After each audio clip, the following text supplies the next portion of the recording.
E se eu te dissesse que a maior crise energética da história dos Estados Unidos começou com um único corte, não no Golfo Pérsico, nem no Kremlin, mas no Canadá? Foi numa manhã aparentemente comum. Washington ainda despertava sob o ruído rotineiro das sirenes, dos cafés fervendo e dos telões de Wall Street anunciando mais um dia de volatilidade. Mas ao norte, o que parecia ser mais uma atualização técnica no sistema de exportação virou manchete urgente em todas as redes. O Canadá havia cortado o fornecimento de petróleo, gás e eletricidade para os Estados Unidos, sem aviso formal e sem negociação. O impacto foi imediato. Não houve período de adaptação. Não houve margem para resposta política. Postos de gasolina registraram filas de quilômetros em menos de 24 horas. O preço do barril disparou. As ações de companhias aéreas, transportadoras e indústrias pesadas mergulharam num abismo vermelho. Famílias que dependiam da calefação canadense, principalmente nos estados do norte, começaram a entrar em pânico. E pela primeira vez em décadas, os Estados Unidos se viram impotentes diante de uma decisão tomada por seu vizinho mais pacífico. O mundo inteiro aprendeu a ver o Canadá como aquele vizinho gentil, educado, amante da paz, dos tratados multilaterais e das boas maneiras. A imagem era quase caricata, a do país que diz sorry até quando é atropelado. Mas há anos algo vinha mudando. Washington, confiando demais nessa imagem dócil, ignorou todos os sinais de alerta. A vida americana começou a se desorganizar com velocidade assustadora. E não apenas nos setores esperados. O efeito dominó alcançou áreas sensíveis da vida cotidiana. Entregas paradas, voos cancelados, supermercados, ajustando preços de alimentos básicos a cada 12 horas. Não era apenas uma crise energética.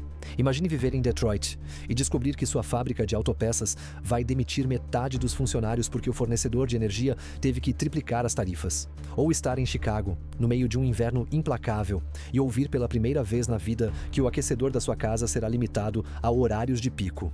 Ou ainda estar em Nova York e ver o seu voo para a Califórnia ser cancelado porque a companhia aérea não consegue arcar com o novo preço do querosene. O que o Canadá fez não foi apenas fechar uma torneira. Foi puxar o tapete de um império que há muito tempo acreditava que nada o abateria. O Canadá havia avisado, diversas vezes. Por anos, os líderes canadenses alertaram Washington. Essas tarifas, esse protecionismo, essa arrogância, tudo isso terá consequências.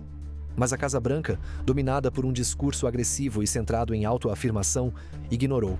Achava que o Canadá não teria coragem, que jamais ousaria revidar. E por trás desse ato de ruptura havia mais do que ressentimento comercial. Havia um novo projeto de país. O Canadá não queria apenas responder, queria se reinventar. Libertar-se da dependência de um parceiro que já não tratava como aliado, mas como vassalo. Nos bastidores, enquanto os Estados Unidos celebravam acordos unilaterais e impunham tarifas sobre aço, madeira e produtos agrícolas canadenses, Ottawa construía discretamente novas rotas, novos acordos, novas alianças. China e Índia foram os primeiros destinos. Com suas economias vorazes por energia e infraestrutura, ambos os países assinaram contratos bilionários com o Canadá. E não foi coincidência, foi estratégia. Uma realocação completa do eixo energético canadense. E enquanto os Estados Unidos entravam em colapso, os portos canadenses em British Columbia e Quebec estavam em plena expansão, voltados agora para o Pacífico e o Atlântico, não para o Sul. O cidadão americano comum, que por tanto tempo acreditou viver na nação mais resiliente do planeta, agora via o preço da gasolina dobrar em menos de uma semana. A inflação já não era uma palavra abstrata dos noticiários, era um grito sufocado nos caixas dos supermercados, nos extratos bancários e nas decisões difíceis de famílias inteiras sobre qual conta pagar no fim do mês. Em menos de 10 dias, os Estados Unidos viraram uma nação em crise energética profunda e o caos era visível até para quem nunca acompanhou política internacional. Mais do que punição, o corte energético representava um marco. O momento exato em que o Canadá deixou de ser um coadjuvante nas decisões geopolíticas da América do Norte e decidiu se tornar protagonista. Mas o mundo mudou. E agora, os Estados Unidos estavam sendo forçados a olhar no espelho, e o reflexo mostrava um país vulnerável, despreparado e arrogante demais para perceber os sinais do próprio declínio. E aqui está uma ironia poderosa. Os Estados Unidos construíram sua hegemonia global sobre a crença de que controlavam os fluxos de capital, de armas, de influência e, claro, de energia. Agora era a energia que os controlava. E a fonte, ironicamente, não vinha de regimes instáveis, de ditadores do Oriente Médio ou de pipelines da Sibéria. Vinha do Canadá. Mas o que viria depois tornaria o corte de energia apenas a ponta do iceberg. Porque o Canadá não apenas desligou as luzes da América, ele acendeu uma nova tocha que está redesenhando o mapa do poder global. Quando um parceiro de décadas vira as costas sem levantar a voz, o silêncio não é fraqueza, é estratégia. E a estratégia do Canadá foi construída com uma precisão que Washington nunca imaginou enfrentar. No meio do caos energético, que começou com o corte repentino de petróleo, gás e eletricidade, uma verdade desconfortável começou a surgir. Aquilo não foi um rompante, não foi um ataque emocional, nem uma reação impulsiva. Foi, na realidade, a ponta de uma virada estratégica que estava sendo arquitetada há anos. Enquanto os Estados Unidos se ocupavam em impor tarifas, brigar com aliados, romper acordos e reforçar sua política do America First, o Canadá observava. E mais do que isso, se preparava, porque não se enfrenta um gigante no grito. Para entender essa virada, é preciso voltar um pouco no tempo. Durante anos, os Estados Unidos usaram sua influência para impor barreiras comerciais ao Canadá. Aço, alumínio, madeira, laticínios, tecnologia, peças automotivas, praticamente nenhum setor saiu ileso das investidas protecionistas do governo Trump. A explicação era sempre a mesma: proteger empregos americanos. Mas o impacto foi sentido do lado de cima da fronteira. Imagine ser um produtor de leite no interior de Quebec e, de um dia para o outro, ver suas exportações barradas por uma tarifa de 270%. Ou um empresário do setor madeireiro na Colômbia Britânica, que passou anos construindo relações com clientes americanos, apenas para ver contratos evaporarem após a imposição de novas taxas. Uma realidade que gerava frustração, mas também algo mais profundo: um desejo coletivo de independência. Enquanto isso, Ottawa começou a redesenhar suas rotas comerciais. Diplomatas canadenses cruzavam o globo em missões discretas, firmando parcerias de longo prazo com países sedentos por energia: China, Índia, Japão, Alemanha. Assinaram-se contratos trilionários. E o mais interessante, tudo isso aconteceu longe das manchetes, como se fosse apenas mais uma política de diversificação. Era o início de uma substituição programada dos Estados Unidos como principal parceiro comercial. Com a conclusão do projeto Trans Mountain Expansion, TMX, um novo oleoduto que conecta os campos de petróleo de Alberta aos portos do Pacífico, o Canadá abriu sua primeira grande porta de exportação direta para a Ásia. E acredite, Pequim e Nova Delhi estavam esperando por essa oportunidade. Em poucos meses, o fluxo de barris destinados aos Estados Unidos começou a cair, enquanto os navios rumo ao Oriente dobravam de frequência. E então veio o corte. Não foi um gesto isolado. Foi o marco simbólico de que o Canadá não estava mais refém da economia americana. Não precisava mais vender para os Estados Unidos. E não precisava mais pedir permissão para existir no cenário global.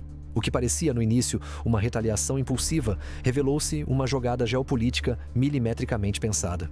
E quem começou a perceber isso primeiro foi o americano comum, aquele que nunca havia se importado com política internacional, mas que agora sentia no bolso, no prato e no carro os efeitos dessa nova realidade.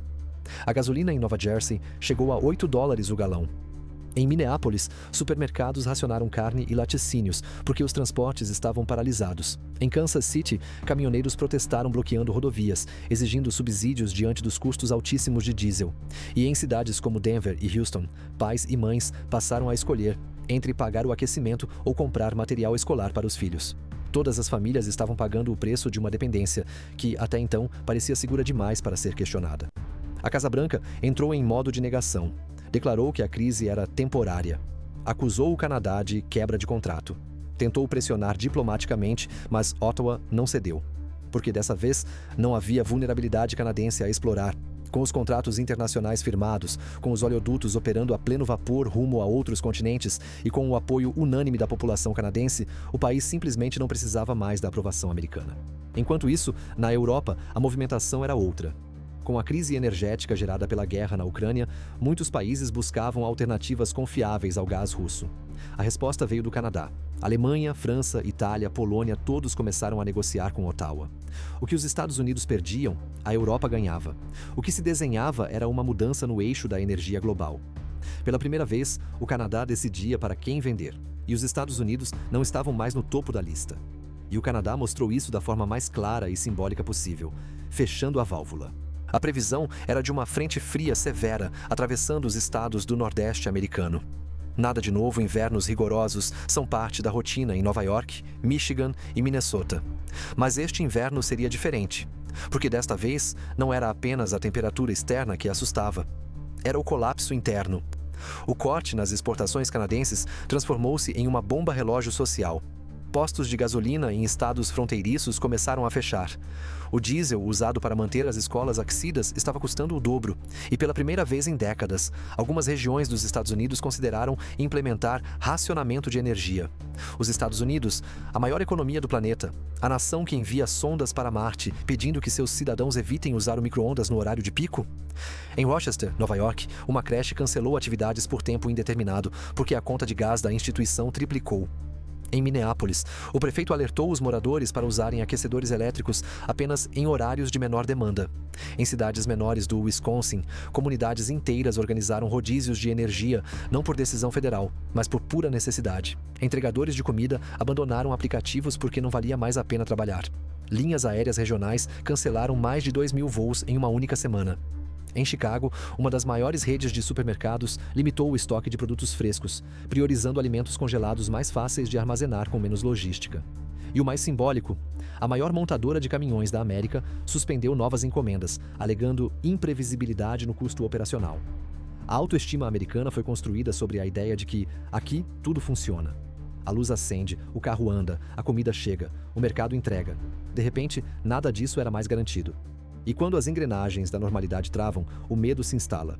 O Canadá, ao fechar suas válvulas, não apenas afetou o fornecimento, exibiu a vulnerabilidade dos Estados Unidos diante de uma nova ordem global. Uma ordem em que alianças não são mais automáticas, em que parceiros históricos não aceitam mais ser tratados como secundários, e em que o poder energético se tornou a nova diplomacia armada. Ninguém previu que seria o Canadá e não o Irã, a Venezuela ou a Rússia a dar esse golpe. O colapso energético gerou um efeito em cascata. As montadoras americanas, que dependem de peças fabricadas em solo canadense, paralisaram linhas de produção. O setor agrícola, que usa fertilizantes com insumos canadenses, elevou seus preços. O transporte interestadual, antes fluido, ficou caótico. Cargas que levavam 2 dias para cruzar o país, agora demoravam 6. Mas o impacto mais devastador foi social. Em Detroit, trabalhadores passaram a acampar em frente às fábricas, esperando que a energia voltasse para que pudessem retomar seus turnos. Em Houston, uma cooperativa de produtores de laticínios destruiu 1.000 litros de leite e não havia combustível para levá-los ao mercado. E enquanto o governo tentava reagir com discursos vagos e promessas de autossuficiência energética, a realidade batia à porta de cada cidadão com uma urgência que nem mesmo os analistas mais pessimistas previram. Essa crise revelou o que por muito tempo foi ignorado. A infraestrutura americana é forte, mas não inabalável. E o mais grave, ela é profundamente dependente de uma rede de alianças que nos últimos anos foi enfraquecida por decisões políticas unilaterais e arrogantes. Enquanto isso, do outro lado da fronteira, o clima era outro. O Canadá seguia crescendo. Seus portos estavam abarrotados. A demanda da Europa e da Ásia por energia canadense batia recordes. As receitas internas aumentavam. E a aprovação do novo primeiro-ministro, Mark Carney, disparava. Não era só uma questão de reagir aos Estados Unidos, era uma questão de se reinventar. E Carney sabia disso. Sabia que cortar o fornecimento não era apenas uma sanção, era um divisor de águas, uma libertação. O que acontece quando os aliados mais próximos dos Estados Unidos começam a temer não seus inimigos, mas os próprios americanos? O império que construiu sua influência à base de acordos de defesa, pactos estratégicos e exportações bilionárias de armamento começou a ver a confiança ruir de dentro para fora. E o epicentro dessa desconfiança tem um nome: Kill Switch. O chamado Kill Switch é uma suposta tecnologia embutida em armamentos fabricados pelos Estados Unidos, que, em teoria, permite ao governo americano desativar remotamente sistemas de defesa inteiros, aviões de combate, mísseis ou radares, caso o país comprador se torne hostil ou desobedeça diretrizes de Washington. Durante uma entrevista, ainda no início de seu segundo mandato, Donald Trump afirmou abertamente que vendia versões 10% mais fracas de armas a aliados, porque talvez eles não sejam nossos aliados para sempre. Na Dinamarca, o presidente do Comitê de Defesa Nacional, Rasmus Joff, foi direto. Não podemos mais confiar nos Estados Unidos. Armas americanas são, agora, um risco à nossa soberania. Não é mais apenas sobre economia, energia ou diplomacia. É sobre soberania militar, sobre países que por décadas confiaram na liderança americana estarem agora revisando todos os seus contratos de defesa, porque o medo deixou de ser apenas de um inimigo externo. A União Europeia lançou o programa Readiness 2030, um projeto ambicioso de reestruturação da defesa continental no valor de 800 bilhões de euros. O objetivo? Criar independência militar plena em relação aos Estados Unidos. E o recado foi claro. Precisamos nos preparar para um cenário em que os Estados Unidos não sejam mais um parceiro estratégico confiável. Essa é a Europa falando. França, Alemanha, Itália, os pilares da OTAN. Países que participaram de guerras ao lado dos Estados Unidos, que compraram caças, tanques, sistemas de mísseis e que agora estão rompendo com a dependência militar americana. Mas a desconfiança não para na Europa. O primeiro-ministro Mark Carney anunciou um investimento de 6 bilhões de dólares canadenses em um novo sistema de radar de longo alcance, desenvolvido em parceria com a Austrália, chamado Over the Horizon. Esse radar não é apenas uma atualização técnica, é uma declaração política. O Canadá está se afastando gradualmente da cadeia de defesa americana. Para Carney e para boa parte do mundo, não faz mais sentido depender de um parceiro que condiciona a proteção à submissão. A Groenlândia, aquela mesma ilha que Trump tentou comprar durante seu primeiro mandato, tornou-se símbolo de resistência à intromissão americana. A população local, o governo autônomo e até políticos dinamarqueses deixaram claro: Greenland has been part of Denmark since 1380. We do not want to become American. A Groenlândia guarda a localização geoestratégica vital no Ártico. E o fato de rejeitarem veementemente a ideia de fazer parte dos Estados Unidos expõe o quanto a imagem global de Washington se deteriorou. Essa crise de confiança é profunda e não pode ser resolvida com discursos patrióticos, porque o que está em jogo não é apenas reputação, é sobrevivência. Imagine ser um piloto português treinado para operar um F-35 americano e descobrir, através de um relatório interno, que seu caça pode ter limitações ocultas de desempenho. Ou ser um general francês que sabe que, se o clima diplomático azedar, o seu sistema de mísseis pode se tornar inútil em pleno campo de batalha. Ou ser um país da Europa Oriental, como a Polônia, que investiu bilhões em armamentos americanos e agora teme ser deixado à própria sorte numa escalada real de conflito. Essas dúvidas já não são meras especulações, são critérios decisivos em negociações bilionárias de defesa. Portugal, França, Alemanha, Japão, Austrália, todos estão revisando seus contratos, reduzindo pedidos com fornecedores americanos e buscando alternativas em consórcios europeus, coreanos e até indianos. É o reconhecimento de que a liderança militar americana deixou de ser sinônimo de segurança e passou a ser sinônimo de controle. Donald Trump não inventou essa crise, mas catalisou como ninguém. Seus comentários imprudentes, ameaças públicas e a forma como trata aliados como peças de tabuleiro transformaram desconfiança em política de Estado. Estamos falando da possibilidade real de uma OTAN fragmentada, com países abandonando operações conjuntas, criando sistemas próprios e, mais do que nunca, colocando a própria sobrevivência acima da fidelidade histórica aos Estados Unidos. E se a confiança se rompe na defesa, o único setor onde alianças são literalmente vitais, o que isso diz sobre o futuro econômico e diplomático da América? É o desmonte progressivo da ordem que sustentou o poder americano por quase um século. E agora, o impensável começou a acontecer. Países que antes dependiam dos Estados Unidos estão se tornando polos de liderança regional. A Europa avança com seu exército comum. O Canadá mira o Indo-Pacífico. A América Latina fortalece blocos próprios. E até a África começa a recusar bases americanas em favor de parcerias mais equilibradas.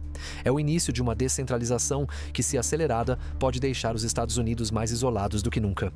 Se você está acompanhando essa história e quer entender como essa crise vai evoluir e o que ela significa para o futuro da América do Norte, inscreva-se agora no canal. Curta esse vídeo e compartilhe com quem ainda acha que o mundo continua girando em torno de Washington. E se o maior inimigo do dólar não estiver na China nem na Rússia, mas em Ottawa? Essa é a pergunta que começou a circular discretamente nos bastidores de Wall Street, nos corredores do Pentágono e nas reuniões a portas fechadas do FMI.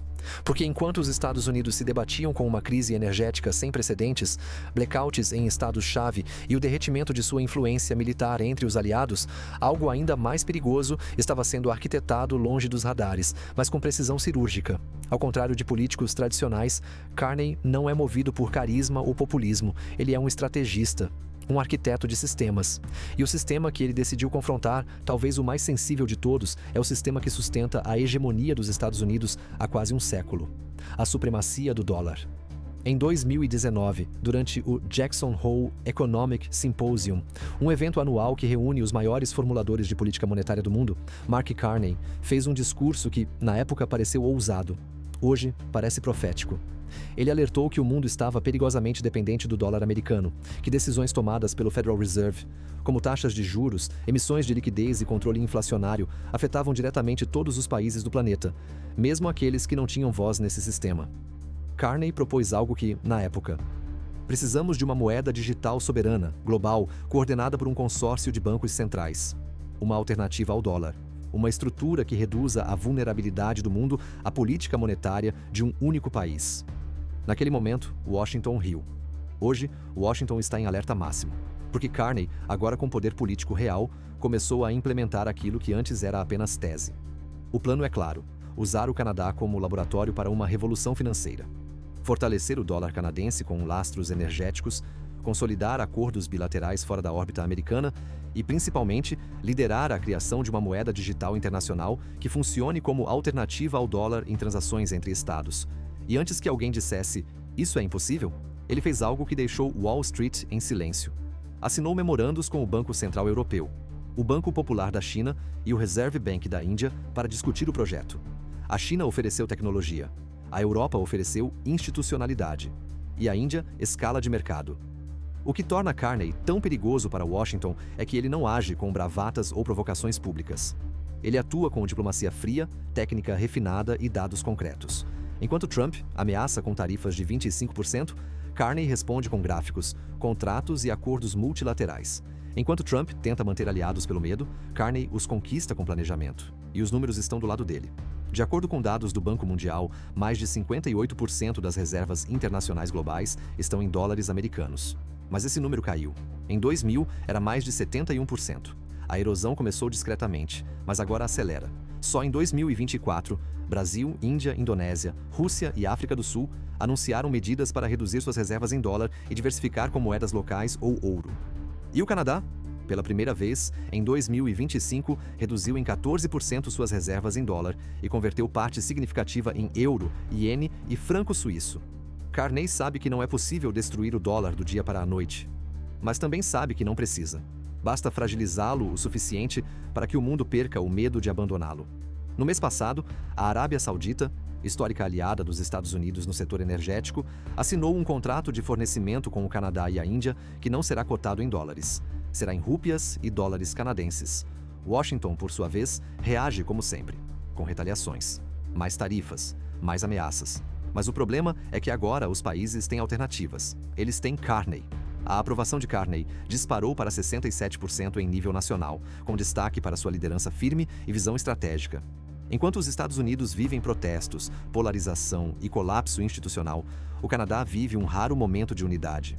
Conservadores, liberais e até os social-democratas concordam em uma coisa: o Canadá não será mais sombra dos Estados Unidos. Wall Street já iniciou uma guerra midiática contra o Canadá, classificando a proposta de perigosa, irrealista e desestabilizadora. Analistas ligados ao Federal Reserve sugerem que Carney está excedendo sua função e colocando o sistema financeiro global em risco. E se o dólar cair, os Estados Unidos não perderão apenas o valor monetário. Perderão sua principal arma de influência global. Porque hoje, quem controla o dólar controla a velocidade da economia mundial. E Carney está propondo uma nova velocidade. Uma velocidade fora do alcance de Washington. E se o dólar americano, por décadas visto como o símbolo absoluto de estabilidade global, estiver prestes a se tornar apenas mais uma moeda? A guerra energética foi o estopim. O colapso logístico abalou as bases. A ruptura na confiança militar expôs as rachaduras. Mas o golpe mais profundo contra os Estados Unidos não veio com mísseis ou sanções. Veio nos números das transações internacionais, nas reuniões discretas entre bancos centrais, nos contratos que, de forma quase invisível, começaram a ser assinados sem o dólar no meio. Enquanto Washington ainda tentava entender como perdeu sua principal fonte de energia externa, o mundo já começava a reconfigurar sua arquitetura financeira. Para entender a profundidade do que está acontecendo, é preciso compreender o que o dólar realmente representa. Não é só papel, não é só confiança, é poder. O poder de imprimir, o poder de punir, o poder de interferir. Com o dólar, os Estados Unidos controlam cadeias de produção, rotas de exportação, acesso a crédito e até o ritmo de crescimento de economias inteiras. O plano de Carney, arquitetado anos antes em conferências e fóruns econômicos globais, saiu do papel com velocidade impressionante. Não se trata apenas de cortar o dólar, trata-se de algo maior. transformar o Canadá em um polo de confiança financeira em um mundo que está cansado de obedecer à maré monetária de Washington. Mas essa mudança não é só econômica, é simbólica. Quando a Arábia Saudita fechou seu primeiro acordo de petróleo com pagamento parcial em yuan chinês e dólar canadense, o mercado financeiro tremeu. Quando a Indonésia declarou que suas futuras importações de gás seriam feitas em rúpias ou euros, a reação nos bastidores de Wall Street foi de pânico contido. E quando a África do Sul anunciou que começaria a usar a moeda digital canadense experimental para transações interestatais, o FMI se reuniu de emergência. Esse é o novo mapa da guerra, não com exércitos, mas com planilhas. O Departamento do Tesouro americano começou a enviar comunicados preocupados aos países que sinalizaram abertura à desdolarização. Alguns líderes foram discretamente chamados a Washington.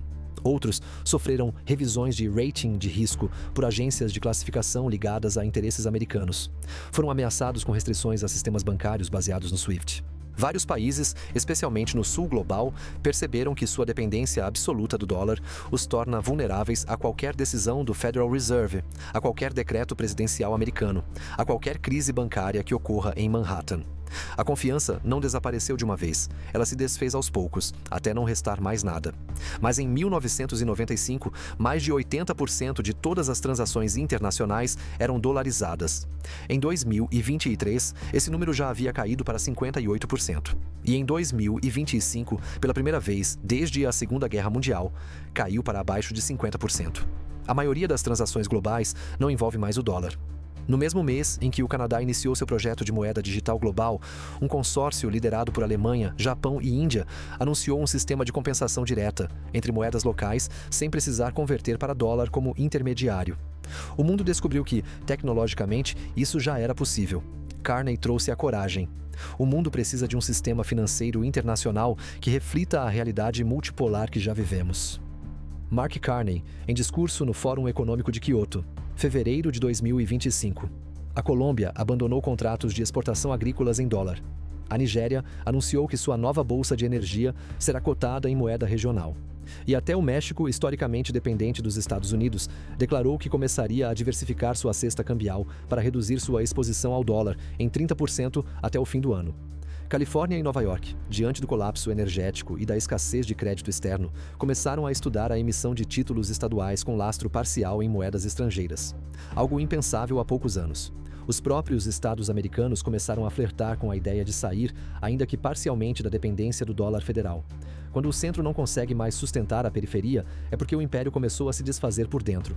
E neste momento, o mundo inteiro está começando a escrever uma nova. Não foi um terremoto, não foi uma guerra. Não foi um colapso repentino. Quando o império caiu, ninguém ouviu o estrondo, porque ele não ruía por fora, ruía por dentro. Os Estados Unidos sempre acreditaram que estariam no centro do mundo. Não por acaso. Por décadas, foram a locomotiva da economia global, o arsenal das democracias ocidentais, a voz que decidia quem recebia crédito, proteção, respeito. Mas algo mudou. E se o dólar cair, o que resta? Essa era a pergunta que estava na Casa Branca. A resposta começou a se formar. O que resta é um país isolado. Porque no dia em que a energia parou de chegar, os aliados pararam de confiar e os bancos centrais pararam de converter. Os Estados Unidos não perderam apenas influência. Perderam a ilusão de que estariam sempre sozinhos no topo.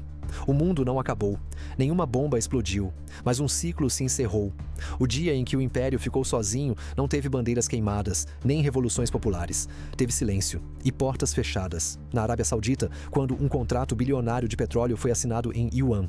Na Índia, quando a nova moeda digital canadense entrou em circulação para transações interestatais. Na França, quando a proposta americana de rearmamento foi rejeitada em favor de um consórcio europeu. Enquanto o mundo se reconfigurava, a sociedade americana começou a desmoronar sob o peso de uma realidade para a qual nunca foi preparada.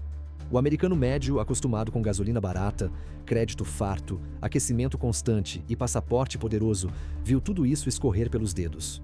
O que antes era uma vida funcional virou uma corrida por adaptação. Empregos sumiram com a queda industrial. Pequenas empresas fecharam sem crédito acessível. A comida encareceu com a crise logística. E a conta de energia, que parecia só mais uma despesa, virou uma sentença de exclusão. Em Michigan, uma mãe aquece a casa com velas. Em Nevada, um pai divide o salário entre o aluguel e o tanque do carro. Em Arkansas, uma criança pergunta por que não tem mais internet. Não foi a guerra que destruiu o conforto americano. Foi o abandono. O Canadá avisou com moderação. A Europa avisou com desconfiança. O Sul global avisou com insatisfação. Mas Washington não escutou, e quando finalmente olhou ao redor, não havia mais ninguém ao lado. Agora, o Império caminha sozinho, não por força do destino, mas por escolha, por arrogância e por acreditar, por tempo demais, que o resto do mundo não teria coragem de seguir adiante sem ele. Mas teve. E seguiu. A pergunta agora é outra: como um país que sempre ditou o futuro aprende a viver no passado? Os Estados Unidos ainda têm poder, ainda têm armamentos, ainda têm tecnologia, mas o que não tem mais é liderança. Porque liderança exige respeito, e respeito não se compra com sanções, ameaças ou contratos desequilibrados. Respeito se constrói, com confiança, com reciprocidade, com escuta. Agora é hora de encarar o espelho.